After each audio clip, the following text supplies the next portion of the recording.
BB851, turn right, heading 180. Order 14 Papa, turn right 245, report localizer established 27.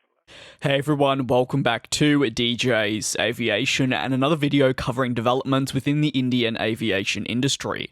Most recently, we've seen Jet Airways suspend all flights, and at the time of recording, they haven't permanently ceased operations, but are very close to doing so. Jet Airways previously held a number of lucrative slots into hubs around the world, and other Indian airlines are now eyeing up these slots to boost their passenger numbers and of course revenue.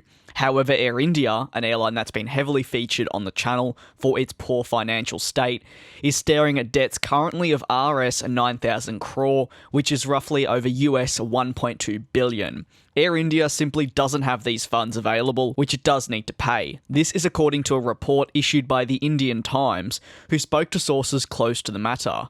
A government official said principal payments of a few loans are due this year, but the airline does not have money to actually repay them, adding either Air India defaults or prunes its operations, and thus costs to repay these loans. Representations have been made to the Finance Ministry on the issue. Air India had been up for sale for months, as you're probably aware, and the government was pretty much trying to sell its stake in the airline, which was roughly valued at 76%. Debts exceeded a staggering $6 million US at the time of the government trying to find a buyer, and while some airlines and groups were interested, the government failed to sell their stake.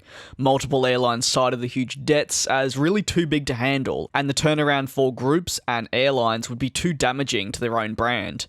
The upcoming Indian election will actually be huge in regards to the future of Air India. The current government has, apparently according to sources and ministry officials, ruled out any further funding to help Air India. Because Air India is a government airline, many believe the airline needs to be helped by the current government. The airline currently is losing more money every time it flies to Europe, and the recent airspace closure in Pakistan has also seen the airline lose more money. Similar to Jet Airways, while flying, Air India is continuing to lose money from multiple areas, and it simply cannot sustain that for much longer. When the government took on the airline, it handled a number of the debts present at the time. Removing these debts gave the government the impression that Air India would be able to thrive again in a lucrative sector of the industry, only set to continue growing. However, the opposite has occurred, with the airline still struggling.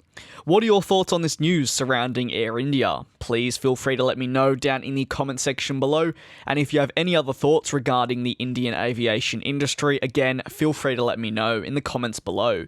I'd like to thank you very much for tuning into another one of my videos, and I do very much look forward to you all joining me in the next one.